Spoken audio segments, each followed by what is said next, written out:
종려사시오. 얼굴은 쓸만하니 시바지로 써도 체격이요. 지나가던 한 대감이 종려를 사게 되는데 얼마라고? 100냥. 이 정도면 충분할 거요. 그날부터 옥부는 종려가 아닌 시바지로서 비참한 생활을 시작하게 되고, 마님, 아들 한 번만이라도 포기해 주십시오. 썩 꺼져라! 왜 네 아들이냐? 천한 것이 찌찌. 전기수야담을 찾아주셔서 감사합니다. 구독과 좋아요는 사랑입니다. 이야기 한 판 시작해보겠습니다. 조선 중기 흉년과 역병이 팔도를 휩쓸던 해였습니다. 하늘은 가물어 논밭이 갈라졌고 우물도 바닥을 드러냈으니 곡식은 말라 죽어갔습니다.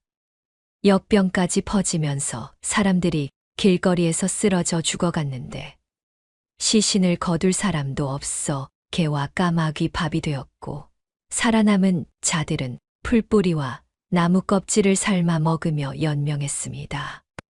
경기도 어느 마을에 한 여인이 살고 있었습니다. 이름은 옥분이었고 21살이었는데 선이 곱고 눈망울이 맑은 미인이었습니다. 병든 노모와 어린 동생 둘을 돌보며 살아가고 있었으니 아버지는 역병으로 이미 세상을 떠났고 오빠는 군역에 끌려가 소식이 없었기에 옥분이 가장이 되어 있었습니다. 하지만 먹을 것이 없었습니다.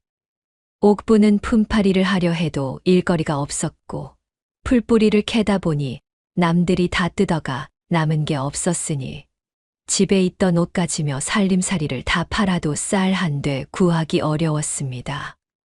노모는 병이 깊어져 가고 있었고 어린 동생들은 울면서 배고프다 했기에 옥분은 밤마다 울면서 하늘에 빌었습니다.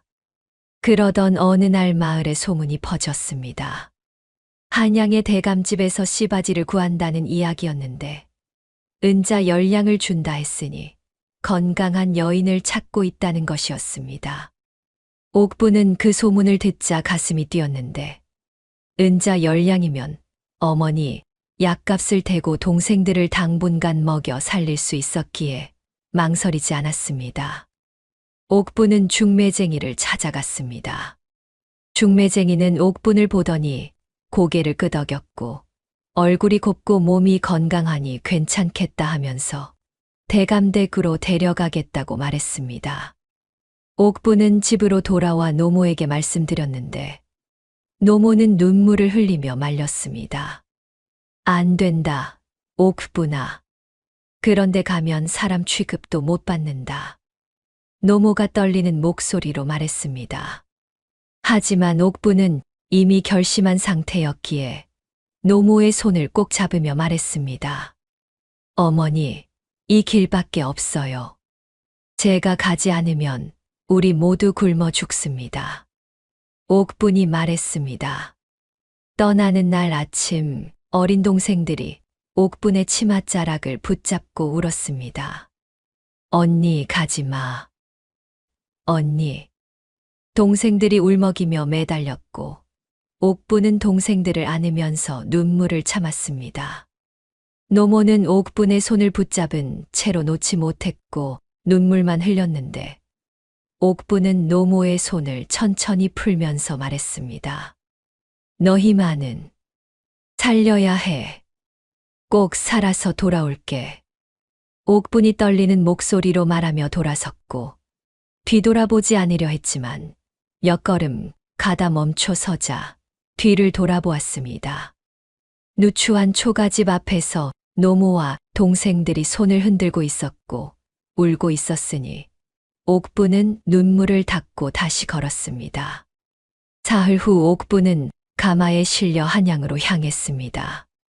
중매쟁이가 앞장서는 동안 옥분은 가마 안에서 떨면서 한양을 향했는데 처음 가는 한양이 두렵기는 했지만 참았습니다. 하루 종일 걸어 해질 무렵 큰 기와집 앞에 도착했는데 대감댁이었고 대문이 높고 으리으리했으니 옥분은 가마에서 내려 고개를 숙인 채로 들어갔습니다. 안채로 들어가자 마님이 앉아 있었습니다. 화려한 비단옷을 입고 가채를 올린 채로 앉아 있었는데 손에는 은장도를 만지작거리고 있었고 옥분을 보더니 차갑게 훑어봤습니다. 옥분은 고개를 숙인 채로 서 있었고 마님이 중매쟁이에게 물었으니 중매쟁이가 옥분의 인물됨을 설명했습니다. 얼굴은 그럭저럭 봐줄 만하네. 몸은 건강한가? 마님이 차가운 목소리로 물었습니다. 중매쟁이가 고개를 끄덕이며 대답했는데 역병도 앓지 않았고 흠 없는 몸이라 했으니 마님은 잠시 생각하더니 고개를 끄덕였습니다. 좋아. 계약서를 쓰게 해라. 마님이 말했습니다. 옥분은 떨리는 손으로 계약서에 도장을 찍었습니다. 은자 열량을 받는 대신 대감댁의 씨바지가 되어 아기를 낳아주기로 했고 아기는 태어나자마자 마님의 자식이 되며 옥분은 아무 권리가 없다는 내용이었는데 옥분은 읽지도 못했지만 도장을 찍었습니다. 은자 열량을 받아 중매쟁이에게 건네면서 어머니와 동생들에게 전해달라고 부탁했습니다. 그날부터 옥분은 대감댁의 뒷방에 갇혀 지내게 되었습니다. 하루 세끼 밥을 받아 먹었지만 하인들이 던지듯 갖다 놓았기에 말을 걸어도 대답하지 않았고 천한 것이라고 수군거렸습니다. 대감이 가끔 방에 들어왔는데 옥분의 얼굴도 제대로 보지 않은 채로 일만 치르고 나갔으니 도구 취급을 받는 것 같아 옥분은 수치심에 울었습니다. 석 달이 지나자 옥분은 아기를 가졌습니다. 배가 불러오기 시작했고 입덧이 심했는데 마님은 약을 지어 먹이면서도 눈빛이 차갑게 식어 있었습니다. 옥분이 아기를 쓰다듬다가 하인이 달려와 손을 치웠고 주제도 모르고 함부로 만지지 말라고 했으니 옥분은 눈물을 흘렸지만 참았습니다. 10달이 지나 해산날이 왔습니다. 진통이 시작되자 산파가 불려왔고 옥분은 비명을 지르며 아기를 낳았는데 하루 종일 걸렸고 피를 많이 흘렸기에 정신이 아득해져 갔습니다. 마침내 아기 울음소리가 들렸는데 우렁차고 힘찬 울음이었고 산파가 아드님이십니다. 라고 외쳤으니 옥분은 미소 지으며 아기를 안으려 손을 뻗었습니다. 하지만 산파는 아기를 옥분에게 주지 않았습니다. 재빨리 아기를 포대기에 싼 채로 밖으로 나갔고 마님이 받아 안았으니 문이 닫혔습니다. 옥분은 믿을 수 없었고 일어나려 했지만 힘이 없어 쓰러졌기에 울면서 소리쳤습니다. 제 아기 좀 보여주세요. 한 번만. 옥분이 울부짖었지만 아무도 대답하지 않았습니다. 밖에서는 아기 울음소리가 점점 멀어져 갔고 마님이 아기를 안고 안채로 가는 소리가 들렸으니 옥분은 피 묻은 손으로 문을 두드렸지만 잠겨 있었고 주저앉아 울었습니다. 사흘이 지났습니다. 옥분의 젖이 퉁퉁 불어올랐고 옷이 젖어들 정도로 흘러나왔으니 터질 듯이 아팠습니다. 아기는 보이지 않았고 젖을 물릴 수도 없었기에 옥분은 혼자 젖을 짜내야 했는데 짜내도 또 차올랐고 끝이 없었으니 밤낮으로 고통스러웠습니다. 밤마다 멀리서 아기 울음소리가 들렸는데 옥분은 그 소리를 듣다 보니 가슴을 쥐어뜯으며 울게 되었고 젖을 짜내면서 눈물을 흘렸으니 바닥이 젖어들었습니다. 내 새끼. 내 새끼. 옥분이 중얼거리면서 벽을 긁었고 손톱이 부러졌지만 아프지 않았기에 그저 아기가 보고 싶었습니다. 한 달이 지나자 마님이 방에 들어왔습니다. 옥분은 마님을 보자 희망이 생겼는데 혹시 아기를 보여주러 온 것이 아닐까 기대했고 무릎을 꿇으며 고개를 숙였습니다. 하지만 마님은 차갑게 옥분을 내려다보더니 말했습니다. 이제 쓸모가 다 했으니 나가거라. 마님이 말했습니다. 옥분은 고개를 들어 마님을 보았는데 믿을 수 없었습니다. 마님은 계속 말했는데 목소리가 얼음처럼 차가웠고 자비가 없었습니다. 천한 피가 섞인 것을 내 아들로 키우려니 더럽구나. 내 얼굴이라도 보면 아이 교육에 방해가 될 테니 근처에도 얼씬거리지 마라. 마님이 말했습니다. 옥부는 무릎을 꿇고 빌었습니다. 한 번만, 딱 한 번만 아기 얼굴을 보게 해달라 했고 안아보지는 못해도 멀리서라도 보게 해달라 했으니 마님의 치맛자락을 붙잡았습니다. 제발요, 마님. 얼굴만 한 번만 보게 해주세요. 안아보지도 못하고. 제발. 옥분이 울먹이며 빌었습니다. 하지만 마님은 치맛자락을 뿌리쳤고 옥분이 넘어지자 하인들을 불렀습니다. 이것을 끌어내라. 당장. 마님이 소리쳤고 하인들이 달려들어 옥분을 붙잡았으니 옥분은 질질 끌려 나갔습니다. 대문 밖으로 내동댕이 쳐진 옥분은 땅바닥에 쓰러졌습니다. 닫히는 대문 틈으로 비단 강보에 쌓인 아기가 잠깐 보였는데 하얀 살결이었고 작은 손이 움직이고 있었으니 옥분은 그 모습을 눈에 담으려 했지만 문이 쾅 하고 닫혔기에 아무것도 보이지 않았습니다. 옥분은 대문 앞에 주저앉아 울었습니다. 10달을 뱃속에 품었던 아기를 얼굴 한 번 보지 못하고 빼앗겼고 젖 한 번 물리지 못했으니 안아보지도 못했습니다. 가슴이 찢어지는 것 같았고 숨이 막혔기에 옥분은 땅을 치며 울부짖었지만 아무도 돌아보지 않았고 해가 저물고 있었습니다. 석 달이 지났습니다. 옥분은 뒷방에서 나오지 못했고 하루 세끼 밥을 받아 먹으며 지냈는데 산후조리는커녕 일을 시켰습니다. 마님이 하인을 시켜 빨래감을 던져 주었고 이것이나 빨아라며 차갑게 말했으니 옥분은 손이 터지도록 빨래를 했습니다. 몸은 회복되지 않았고 여전히 아팠지만 일을 하지 않으면 밥을 주지 않았기에 옥분은 참았습니다. 하인들은 옥분을 씨바지라 부르며 비웃었고 밥을 줄 때도 던지듯 내밀었으며 눈치밥을 먹어야 했습니다. 천한 것이 주제도 모르고 양반댁 밥을 축낸다. 하인들이 수근거렸습니다. 옥분은 아무 말도 하지 않았고 고개를 숙인 채로 빨래를 했으며 밤마다 울었습니다. 멀리서 들려오는 아기 울음소리에 가슴이 찢어졌지만 볼 수 없었기에 그저 참았습니다. 반년이 지나자 대감이 다시 나타났습니다. 뒷방 문을 열고 들어왔는데 옥분을 보더니 만족스럽다는 듯이 고개를 끄덕였고 몸은 회복되었느냐고 물었습니다. 옥분은 아직 몸이 온전치 않았지만 대답할 수 없었고 대감은 옥분의 대답도 기다리지 않았으며 다가왔습니다. 아들이 하나 더 있으면 대가 든든하지. 대감이 중얼거리며 말했습니다. 옥분은 몸을 피하려 했지만 힘이 없었고 대감은 옥분의 의사 따위는 묻지도 않았으니 다시 도구로 쓰였습니다. 옥분은 이를 악물고 참았는데 살아야 했기에 참았고 언젠가는 아들을 되찾을 거라는 희망으로 버텼습니다. 석 달이 지나자 옥분은 다시 아기를 가졌습니다.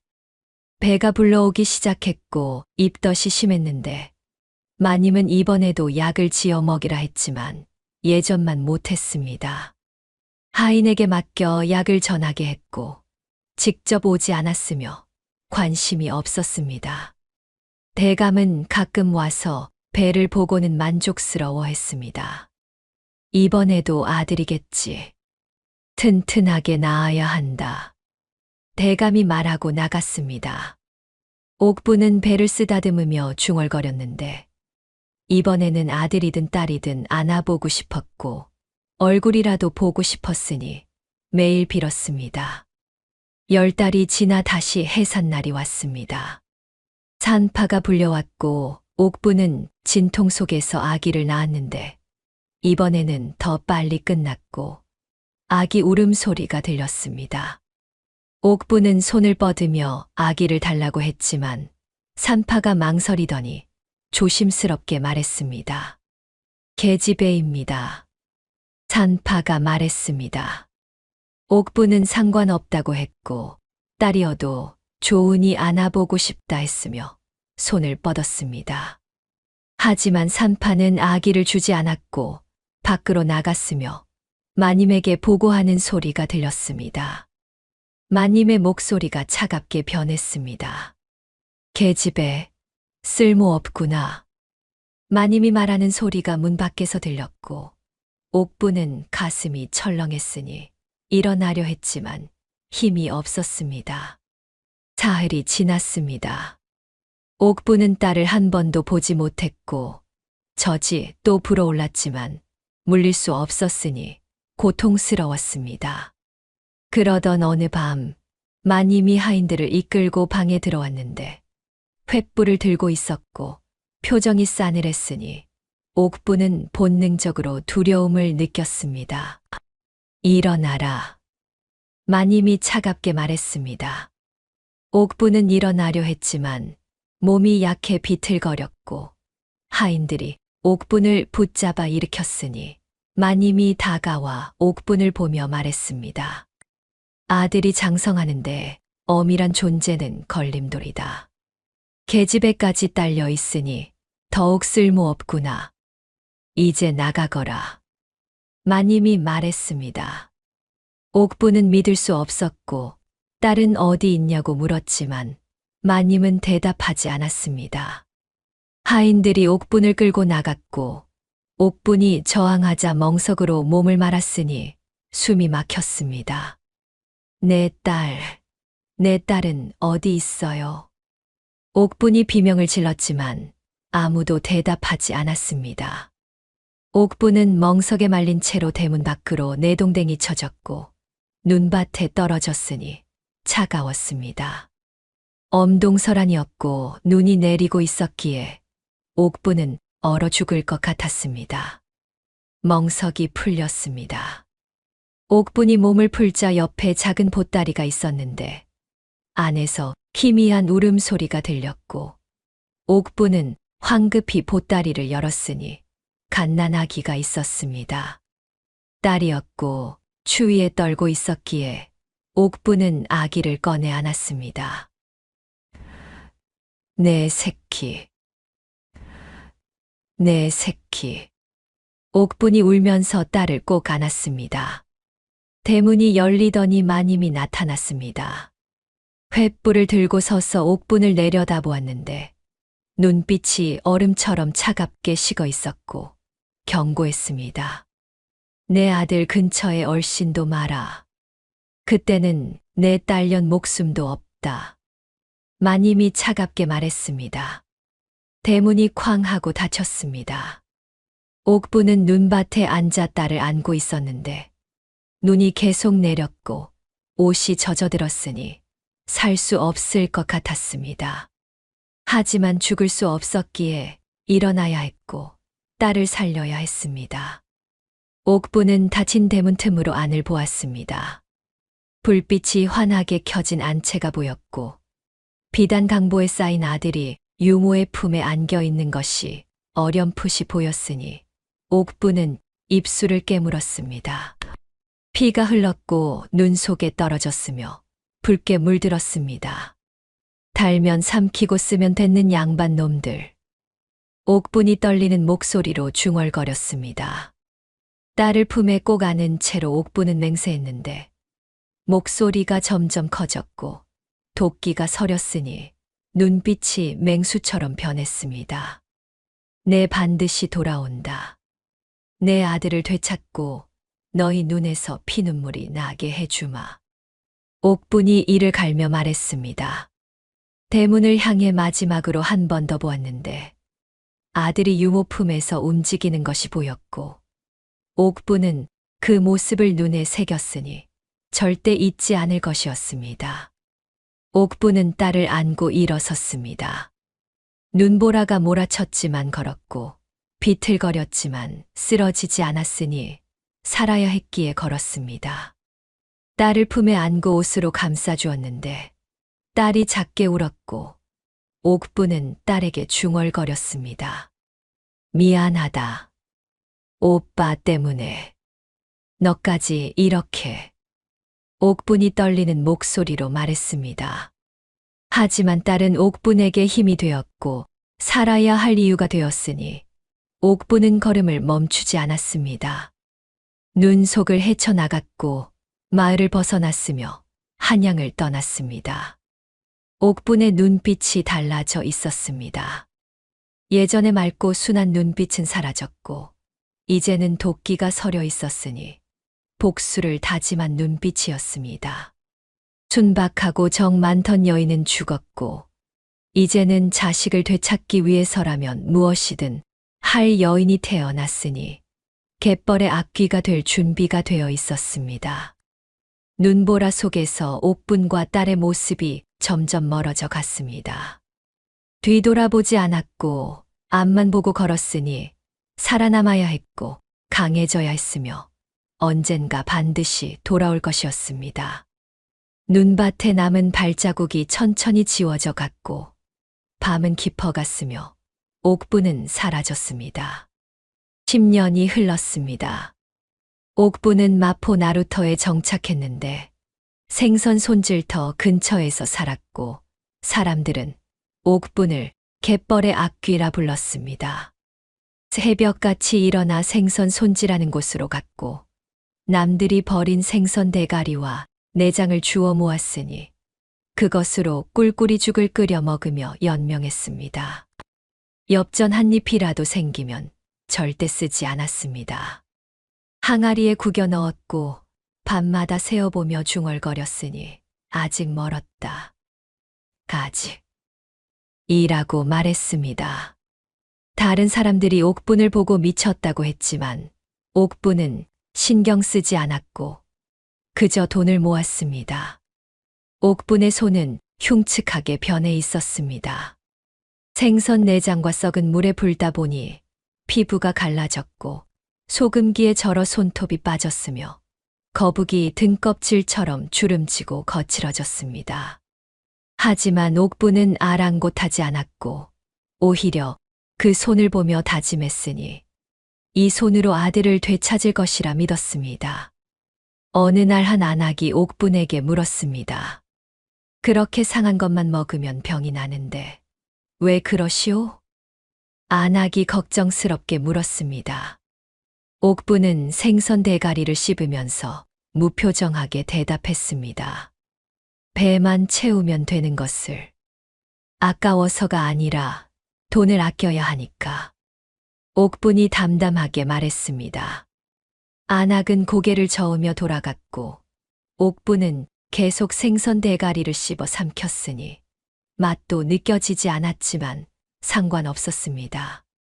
옥분의 딸도 10살이 되었습니다. 이름은 복녀였는데 어미와 달리 눈매가 매서웠고 말수가 적었으며 늘 허리춤에 자그마한 주판을 차고 다녔습니다. 시장 바닥에서 자라다 보니 눈치가 빨랐고 글은 못 배웠지만 돈 계산이 기가 막혔으니 한 번 들은 숫자는 절대 잊지 않았습니다. 복녀는 시장을 돌아다니며 귀를 쫑긋 세웠습니다. 상인들이 나누는 이야기를 듣다 보니 시장의 흐름을 알게 되었고 북쪽에 장마가 온다더라 하는 소리를 듣자 곧장 어미에게 달려갔습니다. 어머니 장마철이 오면 소금값이 뛸 거예요. 복녀가 말했습니다.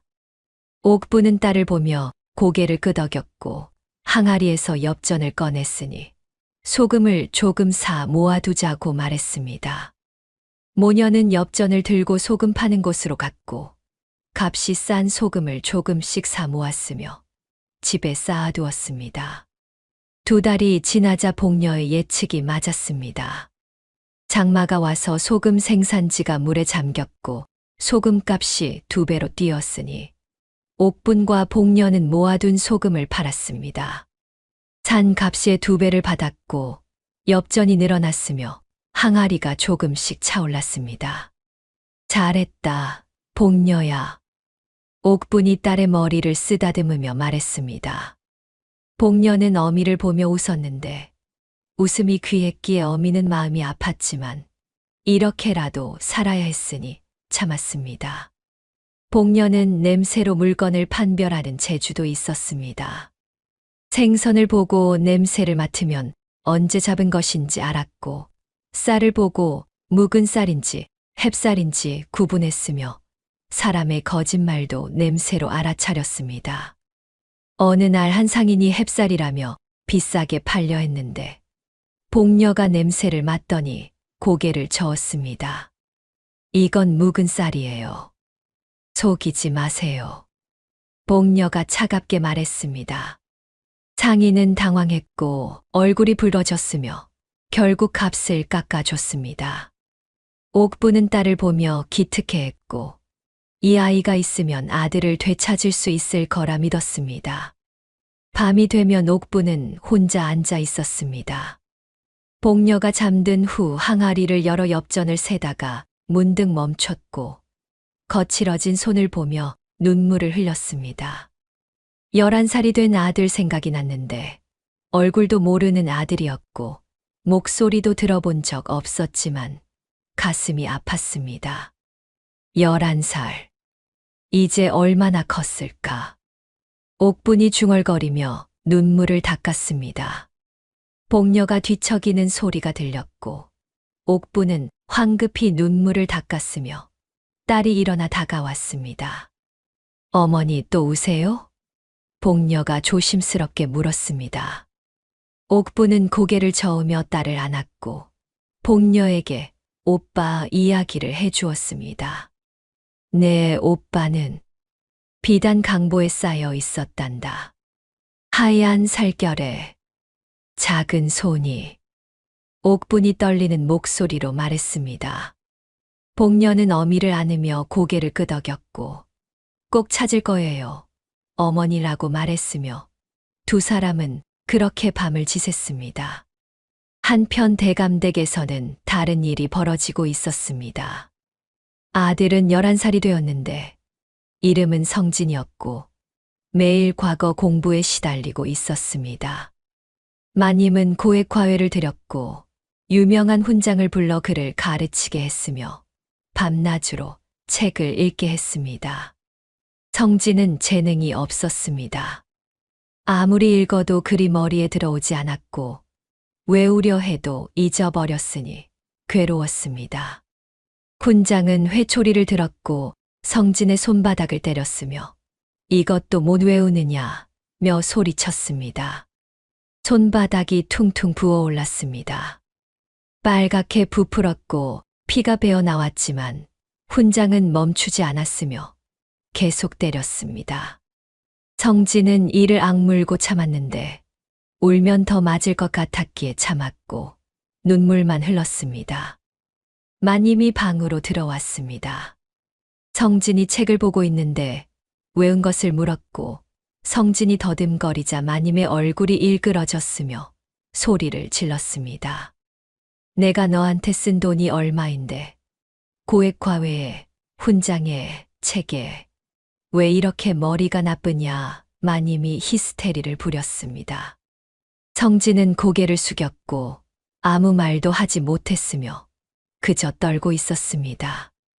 마님은 계속 소리를 질렀는데 천한 것들의 피가 섞여서 그렇다고 했고 성진을 쓸모없다고 했으며 나가라고 소리쳤습니다. 성진은 방으로 돌아왔습니다. 문을 닫고 구석에 웅크리고 앉았는데 부은 손을 보며 울었고 소리 내지 않으려 입을 틀어 막았으며 몸을 떨었습니다. 부모가 자신을 사랑하는 게 아니라는 것을 알았고 판서 아들을 사랑한다는 것을 깨달았으니 가슴이 텅 비는 것 같았습니다. 나는 왜 태어났을까? 성진이 떨리는 목소리로 중얼거렸습니다. 달빛이 방 안으로 들어왔고 성진의 고운 손이 보였으며 피가 배어 있었지만 여전히 고왔습니다. 하지만 성진의 눈빛은 공허했고 초점이 없었으며 죽은 것 같았습니다. 같은 밤 마포 나루터에서 옥부는 항아리를 열었습니다. 엽전을 세어보며 중얼거렸는데 10년이다. 아직 멀었다. 라고 말했고 거칠어진 손으로 엽전을 만졌습니다. 복녀가 옆에서 지켜보고 있었고 조용히 물었습니다. 어머니, 언제쯤 오빠를 찾으러 가요? 복녀가 조심스럽게 물었습니다. 옥부는 딸을 보며 거칠어진 손으로 딸의 머리를 쓰다듬었고 눈빛이 차갑게 빛났으니 대답했습니다. 때가 되면 반드시 찾는다. 그리고 그 집안을 무너뜨린다. 옥분이 낮게 말했습니다. 복녀는 고개를 끄덕였고 어미의 손을 잡았으며 두 사람은 말없이 앉아 있었습니다. 달빛이 비쳤고 항아리 속 엽전이 쨍그랑 소리를 냈으며 복수의 시간이 천천히 다가오고 있었습니다. 같은 밤 대감댁 성진은 여전히 구석에 웅크리고 있었고 마포 나루터 옥부는 도끼를 품고 있었으며 두 사람은 서로를 몰랐지만 운명의 끈으로 묶여 있었습니다. 옥분과 복녀는 쉬지 않고 돈을 모았고 복녀의 기지로 여러 번 장사를 해서 큰 돈을 벌었으니 드디어 번듯한 가게를 차릴 수 있었습니다. 건어물을 파는 가게였는데 마포 나루터 근처에 자리 잡았고 옥성상회라는 이름을 내걸었습니다. 복녀는 이제 13살이 되었습니다. 눈매가 더욱 매서워졌고 주판을 다루는 솜씨가 귀신 같았으며 상인들과 거래할 때면 단 한 푼도 손해보지 않았습니다. 옥부는 딸을 보며 뿌듯해했고 내가 있어 여기까지 왔다고 말했으며 딸의 머리를 쓰다듬었습니다. 가게가 잘 되기 시작했습니다. 복녀가 물건을 고르는 눈이 정확했기에 신선한 건어물만 팔았고 값도 합리적이었으니 손님들이 몰려들었습니다. 석 달 만에 본전을 뽑았고 엽전이 쌓이기 시작했으며 옥부는 밤마다 장부를 보며 미소 지었습니다. 이제 우리도 사람답게 사는구나. 옥분이 딸에게 말했습니다. 복녀는 고개를 끄덕였지만 눈빛은 여전히 차가웠고 아직 멀었어요. 어머니라고 말했습니다. 옥분도 알고 있었으니 이 정도로는 대감집을 무너뜨릴 수 없었고 더 큰 돈이 필요했으며 계속 나아가야 했습니다. 조금만 더면 옥분이 중얼거리며 장부를 덮었습니다. 그러던 어느 날 낯선 관리가 가게 앞에 나타났습니다. 관복을 입고 있었는데 얼굴이 살쪄 있었고 눈빛이 탐욕스러웠으며 하인들을 거느리고 있었습니다. 가게 안을 둘러보더니 복녀에게 물었는데 목소리가 거만했습니다. 이 가게 누구 거냐? 관리가 물었습니다. 복녀는 고개를 숙이며 대답했고 저희 어머니 가게입니다 라고 말했습니다. 관리는 코웃음을 쳤고 가게를 계속 둘러보았으며 시장 상권을 정리해야겠구나 라고 중얼거렸습니다.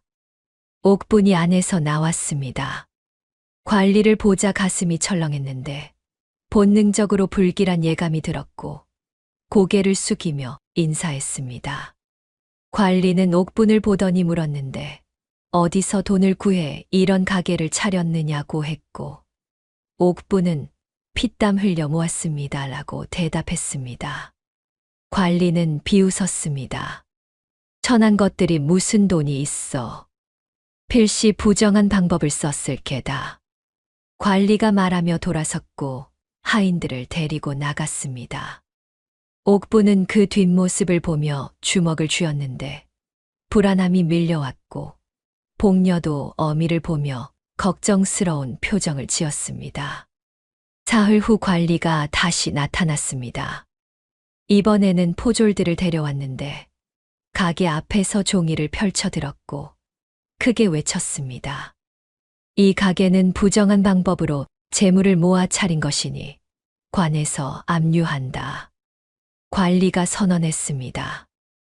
옥부는 믿을 수 없었고 뛰어나가 무릎을 꿇었으며 억울합니다. 저희는 정당하게 장사했습니다. 라고 외쳤습니다. 하지만 관리는 듣지 않았고 포졸들에게 신호를 보냈으며 포졸들이 가게 안으로 들어가기 시작했습니다. 천한 것들이 상도를 어지럽힌다. 이런 가게는 본때를 보여야 해. 관리가 소리쳤습니다. 포졸들이 가게를 부수기 시작했습니다.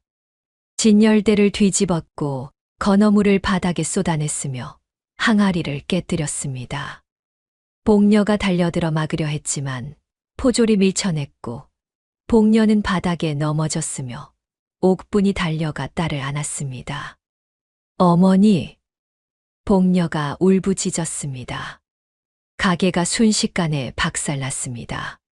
7년을 피땀 흘려 차린 가게였는데 한순간에 무너졌고 물건들이 진흙탕에 뒹굴었으며 옥분과 복녀도 진을 속에 주저앉아 있었습니다. 관리가 다가와 내려다보았습니다. 이게 내 주제다. 천한 것들은 천하게 살아야지. 감히 가게를 차려. 앞으로도 장사 따위 생각하지 마라.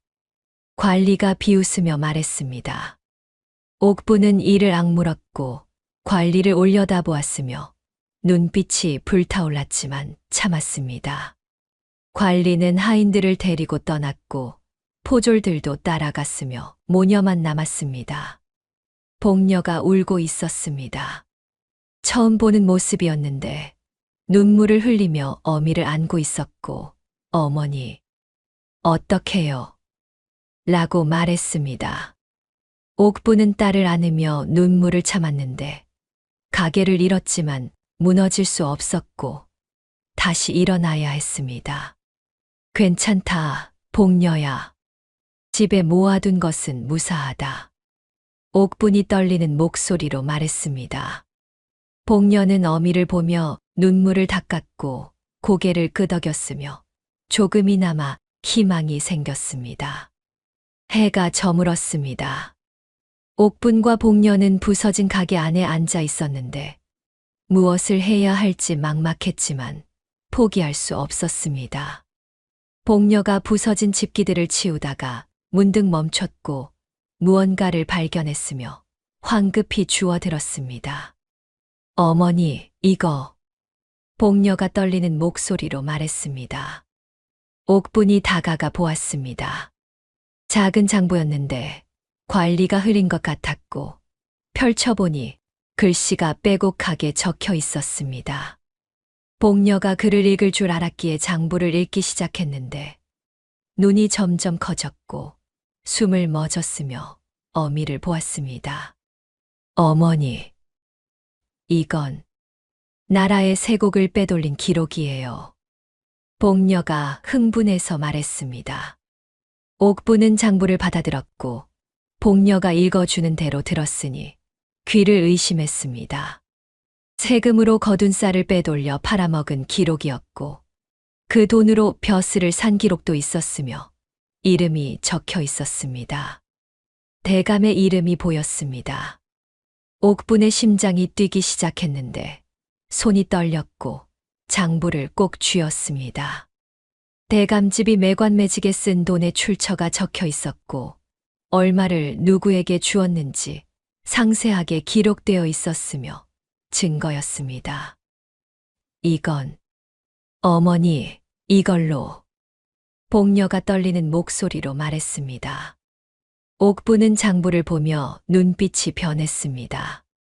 가게를 잃었지만 그보다 더 귀한 것을 얻었고 대감집을 무너뜨릴 무기를 손에 넣었으며 운명이 자신의 편을 들어준 것 같았습니다. 집으로 가자, 복녀야. 옥분이 말하며 일어섰습니다. 두 사람은 장부를 품에 넣고 집으로 향했는데 밤이 깊어가고 있었고 달빛이 길을 비추고 있었습니다. 집에 도착하자 옥분은 방구석에 숨겨둔 항아리를 꺼냈고 뚜껑을 열었으며 안을 확인했습니다. 엽전과 은자가 쌓여 있었습니다. 가게에 쓴 돈을 빼고도 집에 모아둔 돈이 남아 있었는데 은자 15냥이었고 엽전도 수천 냥이 있었으며 옥분은 안도의 한숨을 쉬었습니다. 다행이다. 이건 남았어요. 복녀가 말했습니다. 하지만 옥분은 고개를 저었고 돈을 보며 중얼거렸습니다. 이것만으론 부족하다. 대감집을 무너뜨리려면 더 큰 힘이 필요해. 옥분이 말했습니다. 복녀는 어미를 보았고 옥분은 품에서 장부를 꺼내 보았으며 눈빛이 차갑게 빛났습니다. 하지만 이 장부와 이 돈이 있으면 시작할 수 있다. 옥분이 말했습니다. 복녀는 고개를 끄덕였고 어머니, 어떻게 하실 건데요? 라고 물었으며 옥분은 장부를 쓰다듬으며 대답했습니다. 힘 있는 자들은 정보에 목마르다. 이 장부를 가지고 그들을 찾아가야 해. 그들의 힘을 빌려 대감집을 흔들 거다. 옥분이 낮게 말했습니다. 복녀는 어미의 눈빛을 보았는데 도끼가 서려 있었고 복수의 칼날이 빛나고 있었으며 두려우면서도 믿음직스러웠습니다. 이제 진짜 시작이다. 옥분이 말하며 미소 지었는데 차갑고 단단한 미소였고 17년을 기다린 복수가 드디어 움직이기 시작했습니다. 5년이 흘렀습니다. 옥분은 장부를 들고 한양의 뒷골목을 찾아다녔는데 사흘을 헤매다 보니 한 객주의 주인을 만나게 되었습니다.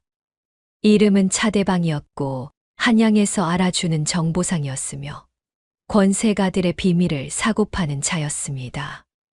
옥분이 장부를 펼쳐 보였습니다. 차대방은 장부를 읽더니 눈빛이 변했고 탐욕스러운 미소를 지으면서 옥분을 다시 보았습니다. 세곡을 빼돌린 증거였고 대감의 이름이 적혀 있었으니 이것만 있으면 대감집을 흔들 수 있었습니다. 차대방이 장부에서 눈을 떼지 못한 채로 중얼거렸습니다. 이 장부, 대단한 물건이요. 대감집뿐 아니라 조정의 고관들까지 엮여 있군. 차대방이 감탄하며 말했습니다. 옥분은 차대방을 똑바로 보며 물었습니다. 이것으로 대감집을 무너뜨릴 수 있소? 옥분이 낮게 물었습니다. 차대방은 고개를 끄덕이면서 장부를 덮었고 옥분에게 제안했습니다. 자신이 자금과 인맥을 대줄 테니 옥분이 정보와 장부를 제공하라고 했고 대감집이 무너지면 이익을 반반 나누자고 했으며 옥분은 고개를 끄덕였습니다. 거래가 성사되었고 옥분은 차대방과 손을 잡았으며 본격적으로 움직이기 시작했습니다. 5년 동안 옥분은 그림자처럼 움직였습니다. 얼굴을 드러내지 않고 뒤에서 모든 것을 조종했고 복녀가 표면상 대표로 나섰습니다. 복녀는 18살이 되었고 더욱 차갑고 매서워졌으며 어미의 뜻을 완벽히 실행했습니다. 정보망이 구축되었습니다. 한양 곳곳에 사람을 심었고 대감집의 움직임을 낱낱이 파악했으며 돈의 흐름을 추적했습니다. 대감집이 돈을 빌리면 그 빚을 사들였고 물건을 팔면 값을 후려쳤으며 서서히 자금줄을 조여갔습니다. 어느 날 저녁 복녀가 옥분에게 물었습니다. 어머니, 벌써 5년이나 걸렸어요. 언제쯤 끝낼 건가요? 복녀가 조급한 목소리로 물었습니다. 옥분은 창밖을 보면서 천천히 대답했습니다. 서두르면 무너진다. 천천히 확실하게 조여야 한다. 덫은 완벽해야 해. 옥분이 차갑게 말했습니다. 차대방의 자금력과 옥분의 장부가 결합되자 힘이 생겼습니다. 작은 상단을 키워 큰 상단으로 만들었고 권세가들의 약점을 쥐고 흔들었으며 한양의 뒷세계에서 이름이 알려지기 시작했습니다. 하지만 누구도 배후가 옥분이라는 것을 알지 못했고 그저 차대방의 상단이라고만 생각했으며 옥분은 그렇게 원했습니다. 한편 대감댁의 성진은 19살이 되었습니다. 과거에 2번 더 낙방했는데 재능이 없어 그리 머리에 들어오지 않았고 시험장에 가도 백지를 내고 나왔으며 부모의 실망은 절망으로 변해 있었습니다. 마님의 관기가 극에 달했습니다. 성진이 또 낙방했다는 소식을 듣자 방으로 쳐들어왔고 물건을 집어던지면서 소리를 질렀으며 성진을 짐승대하듯 했습니다. 내가 너한테 쓴 돈이 얼마인데 고액과외에 매물에 수십 년을 쏟아부었는데 이게 뭐냐? 이 쓸모없는 놈아. 마님이 울부짖으며 소리쳤고 성진의 멱살을 잡았으며 흔들었습니다. 성진은 아무 말도 하지 않았습니다. 눈빛이 죽어 있었고 영혼 없이 서 있었으며 마님의 소나기에 흔들리고 있었습니다. 대감도 옆에서 한숨만 쉬었고 아들을 꾸짖었지만 힘이 없었으며 집안은 최악의 분위기였습니다. 성진은 집을 나가기 시작했습니다. 술집과 기생집을 전전했고 도박판에 앉아 돈을 잃었으며 자포자기한 채로 살았습니다. 부모가 자신을 사랑한 적이 없다는 것을 이미 알고 있었고 자신은 판서를 만드는 도구였을 뿐이라는 것을 깨달았으니 더 이상 노력할 의미가 없었습니다. 어느 날 밤 성진은 기생집에서 술을 마시다가 기생에게 물었습니다. 사람이 태어난 이유를 아느냐? 성진이 취한 목소리로 물었습니다. 기생은 대답하지 못했고 그저 술을 따랐으며 성진은 자조적으로 웃었습니다. 눈빛은 공허했고 입가에는 쓸쓸한 웃음이 걸려 있었으며 살아있으나 죽은 것 같았습니다. 대감댁의 재정이 위태로워지기 시작했습니다. 매관매직에 쏟아부은 돈이 천문학적이었고 성진이 급제하지 못하니 벼슬도 못 얻었으며 빚만 쌓여갔습니다. 땅을 팔아 빚을 갚았지만 금방 또 빚을 졌고 집안 살림이 기울어갔으며 마님은 초조해졌습니다. 옥부는 뒤에서 이 모든 것을 지켜보고 있었습니다. 대감집이 돈을 빌리려 하면 그 채권을 사들였고 물건을 팔려 하면 헐값으로 사들였으며 숨통을 조여가고 있었습니다. 대감집은 누가 자신들을 흔들고 있는지 알지 못했고 그저 운이 없다고만 생각했으며 발버둥 칠수록 더 깊이 빠져들었습니다. 마침 그때 낯선 사람이 대감댁을 찾아왔습니다. 정중하게 인사를 했는데 큰 상단의 대리인이라고 했고 돈을 빌려줄 수 있다고 했으며 마님과 대감을 만나고 싶다고 했습니다. 하인이 안으로 안내했고 대리인이 대청에 앉았으며 마님과 대감이 나왔습니다. 대리인이 제안을 꺼냈습니다. 집과 전답을 담보로 잡으면 거금을 빌려주겠다고 했고 이자는 합리적이라고 했으며 성진 도련님의 장례를 위한 투자라고 말했습니다. 마님은 고개를 끄덕이다가 문득 물었습니다. 선산까지는 담보로 잡지 않아도 되겠지요? 마님이 조심스럽게 물었습니다. 대리인은 난처한 표정을 지으면서 고개를 저었습니다. 선산까지 포함해야 액수가 맞습니다. 도련님 과거 준비에 드는 비용이 만만치 않지 않습니까? 대리인이 말했습니다. 대감이 옆에서 불안한 목소리로 물었습니다. 선산까지 담보로 잡는다니. 만약 못 갚으면 어찌 되는 것이오?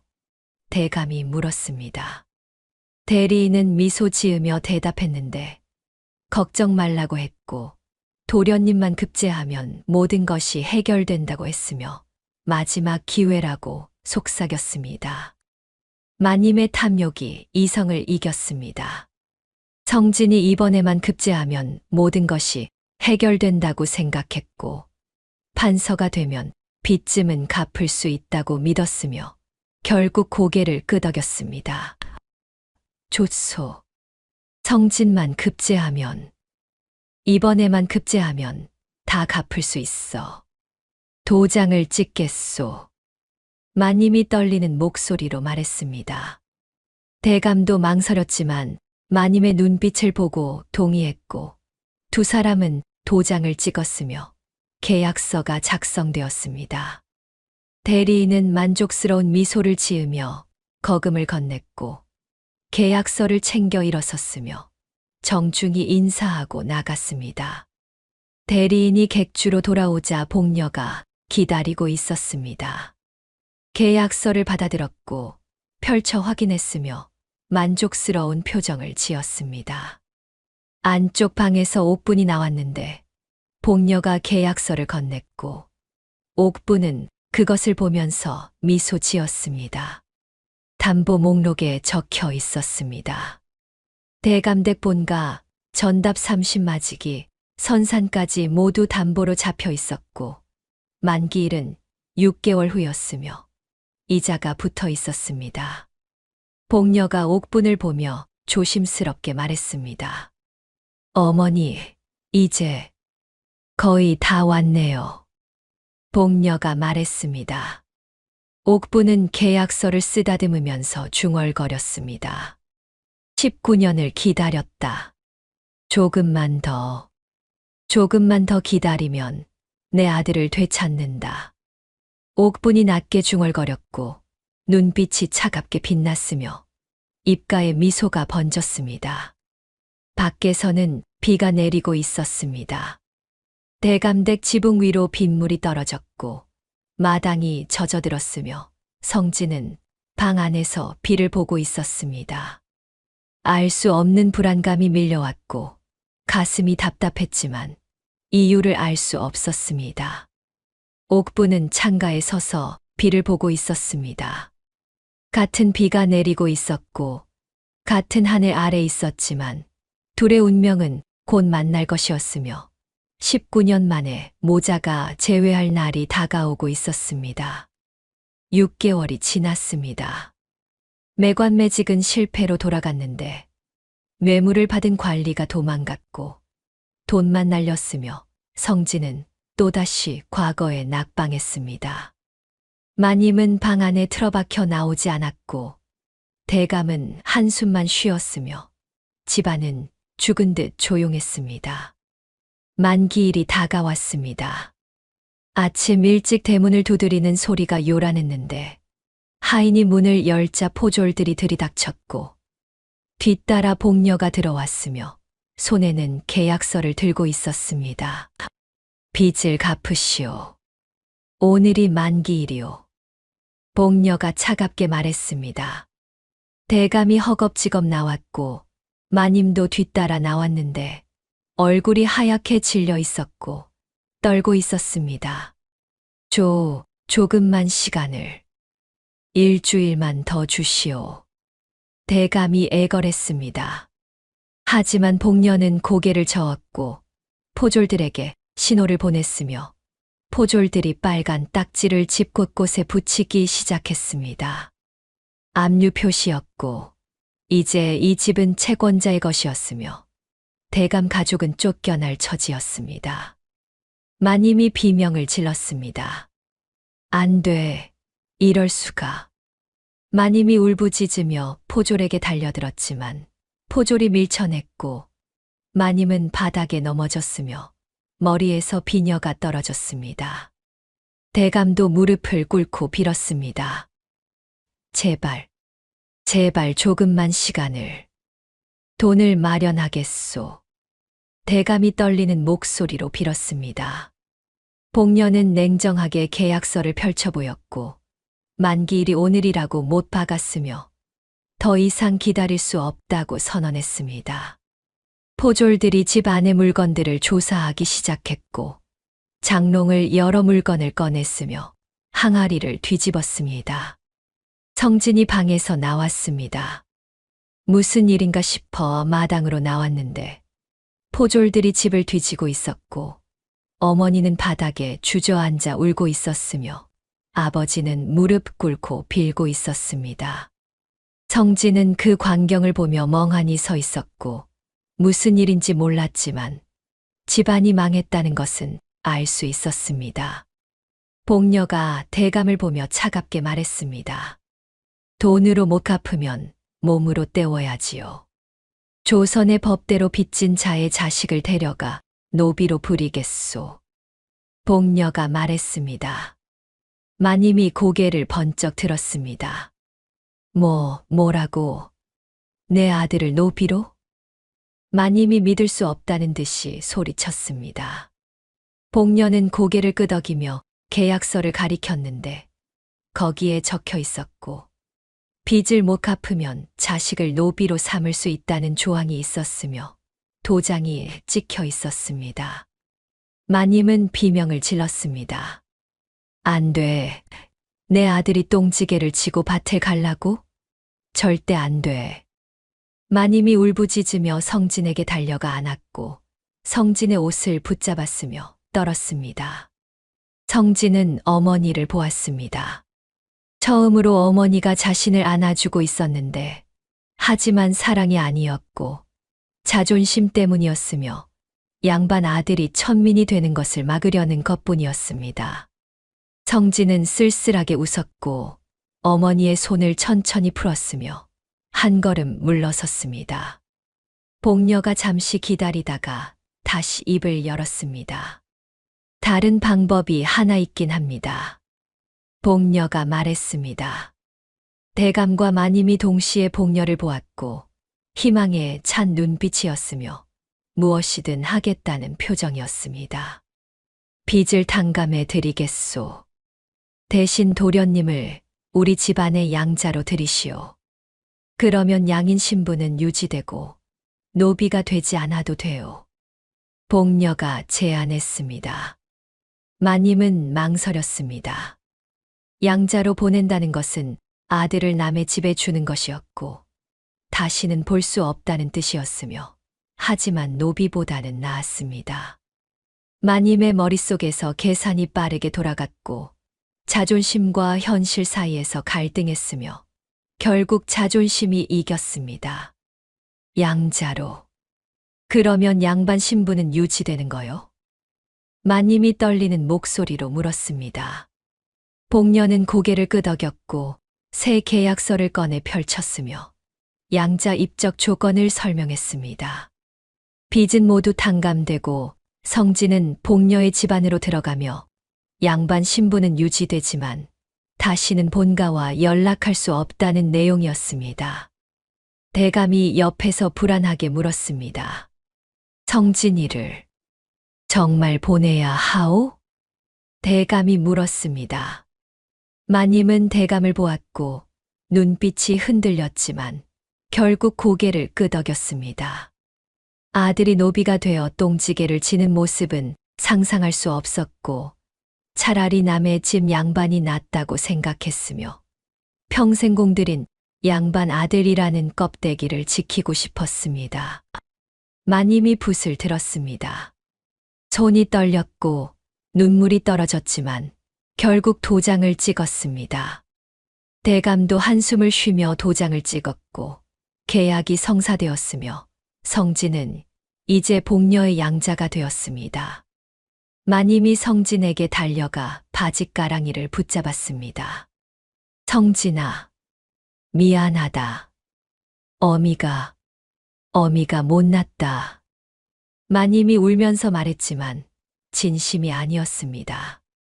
미안한 것이 아니라 아들을 잃는다는 사실에 울고 있었고 자신의 꿈이 무너진다는 것에 울고 있었으며 성진은 그것을 알고 있었습니다. 성진은 어머니를 내려다보았습니다. 눈물을 흘리고 있었지만 차가웠고 손을 천천히 풀었으며 한 걸음 물러섰습니다. 어머니, 저는 그저 판서를 만드는 도구였습니까? 성진이 조용히 물었습니다. 마님은 대답하지 못했고 그저 울기만 했으며 성진은 그것으로 충분했습니다. 평생 궁금했던 것이 확인되었고 어머니는 자신을 사랑한 적이 없었으며 그저 양반이라는 껍데기를 사랑했을 뿐이었습니다. 성진이 돌아섰습니다. 복녀를 보았고 고개를 끄덕였으며 따라가겠다는 뜻이었습니다. 복녀는 성진을 보며 잠시 망설이다가 고개를 끄덕였고 포졸들에게 신호를 보냈으며 대문으로 향했습니다. 마님이 뒤에서 울부짖었습니다. 성진아, 성진아. 마님이 소리쳤지만 성진은 뒤돌아보지 않았고 대문을 나섰으며 19년을 살았던 집을 떠났습니다. 대문이 닫혔습니다. 마님은 그 자리에 주저앉아 울었고 대감도 고개를 떨구고 있었으며 빈 집만 남았습니다.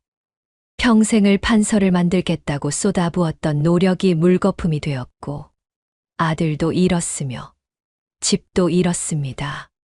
성진은 복녀를 따라 걸었습니다. 한양 거리를 지나 낯선 곳으로 향했는데 어디로 가는지 몰랐지만 상관없었고 이제 돌아갈 곳도 없었으며 그저 걸었습니다. 복녀는 앞장서서 걸으면서 가끔 뒤를 돌아보았고 성진을 확인했으며 말없이 걸었습니다. 해가 저물고 있었습니다. 석양이 하늘을 붉게 물들였고 두 사람의 그림자가 길게 늘어졌으며 새로운 운명이 시작되고 있었습니다. 19년 만에 모자가 만날 날이 다가오고 있었고 진실이 밝혀질 날이 가까워지고 있었으며 모든 것이 끝나고 시작될 것이었습니다. 대감댁은 텅 비어 있었습니다. 아들이 떠나고 하인들도 다 흩어졌으며 집안에는 마님과 대감만 남아 있었습니다. 마님은 안방에 멍하니 앉아 있었는데 창밖을 보고 있었지만 아무것도 보이지 않았고 숨을 쉬고 있었지만 살아있는 것 같지 않았으며 그저 빈 껍데기처럼 앉아 있었습니다. 평생의 목표가 사라졌습니다. 성진을 판서로 만들겠다는 꿈이 무너졌고 쏟아부은 수십 년의 노력이 물거품이 되었으며 이제 살아갈 이유가 없었습니다. 마님은 손을 들어 옆에 놓인 은장도를 집어들었고 천천히 꺼내 보았으며 차가운 칼날이 빛났습니다. 마님이 중얼거렸습니다. 아들아, 밥은 먹었느냐? 뒷바라지하기. 참 힘들구나.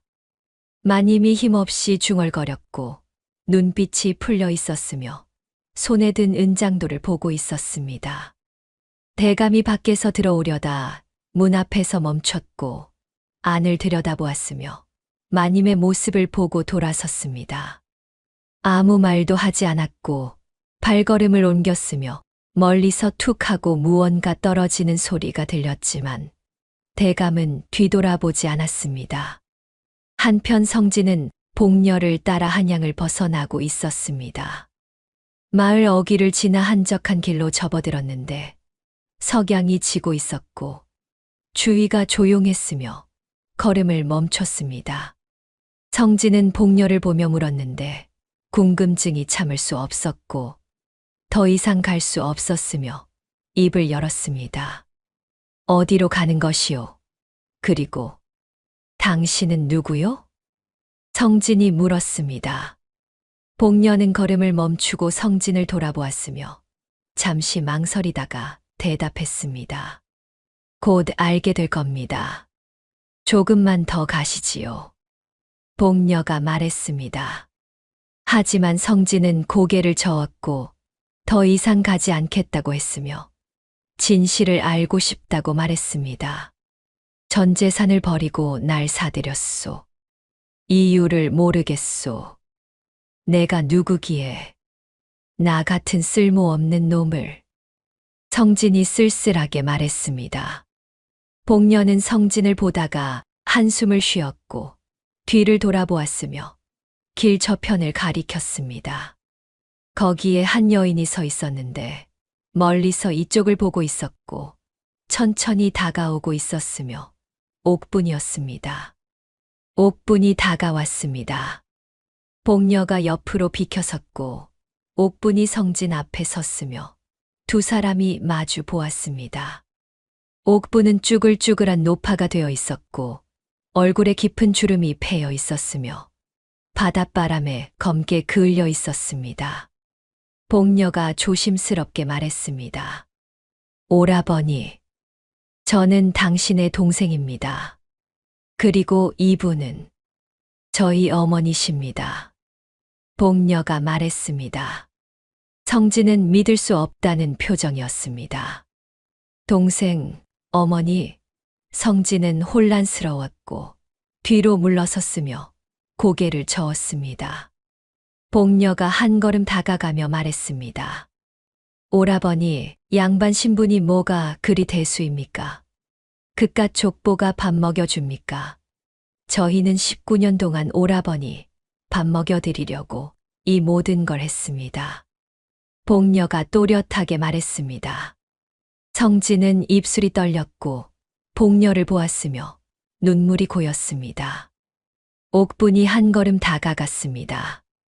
거칠어진 손을 들어 성진의 얼굴을 보려 했지만 성진이 피하자 손을 거두었고 대신 말로 설명하기 시작했습니다. 돈은 있다가도 없는 것이나 너는 내 뱃속에서 10달을 품고도 저 찬번 못 물려본 내 피요, 내 살이다. 옥분이 떨리는 목소리로 말했습니다.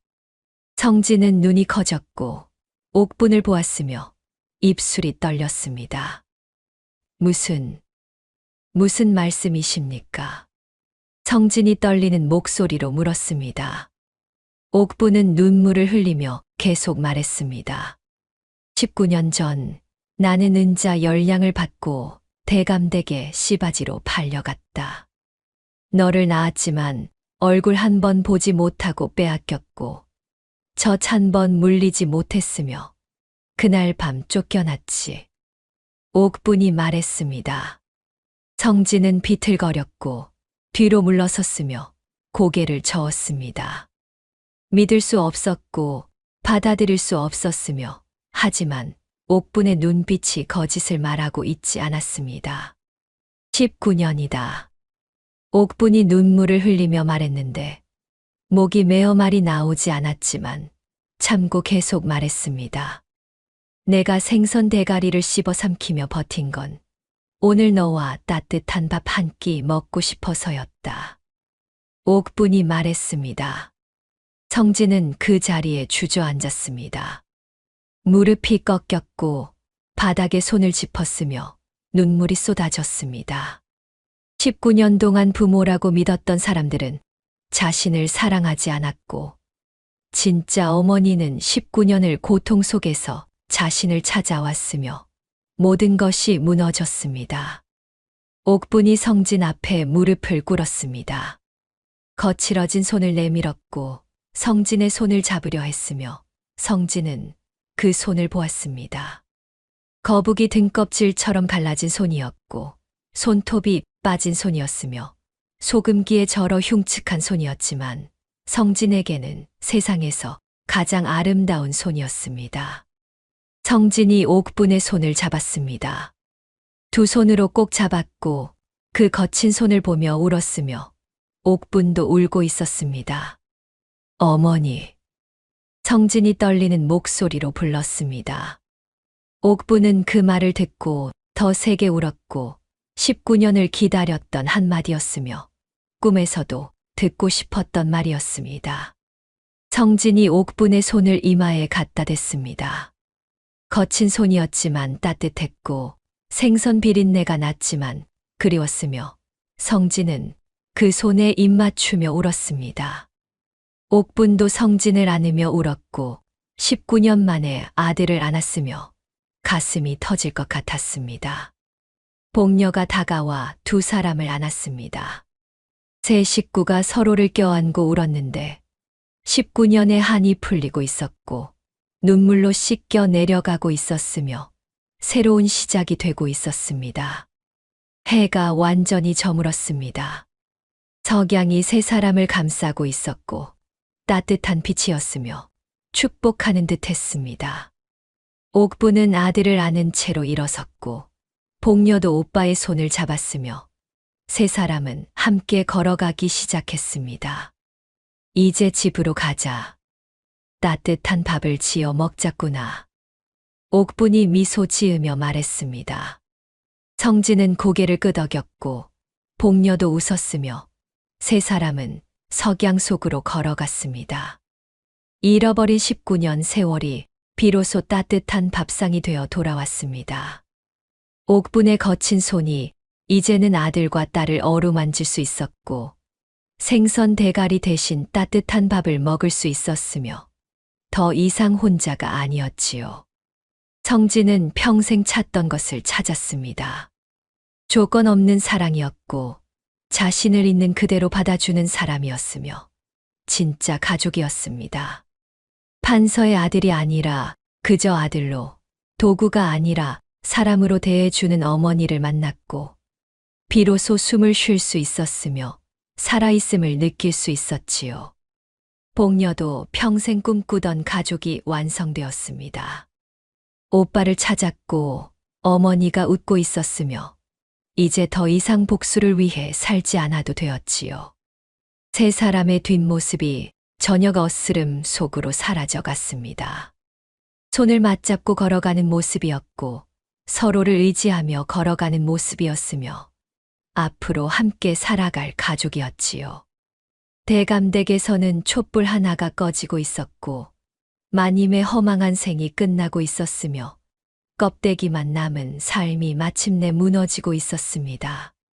하지만 옥분과 성진과 복녀는 새로운 삶을 시작하고 있었고 진짜 가족으로 살아갈 것이었으며 따뜻한 밥상을 함께 나눌 것이었지요. 19년의 기다림이 끝났고 복수도 끝났으며 이제 사랑이 시작되는 것이었습니다.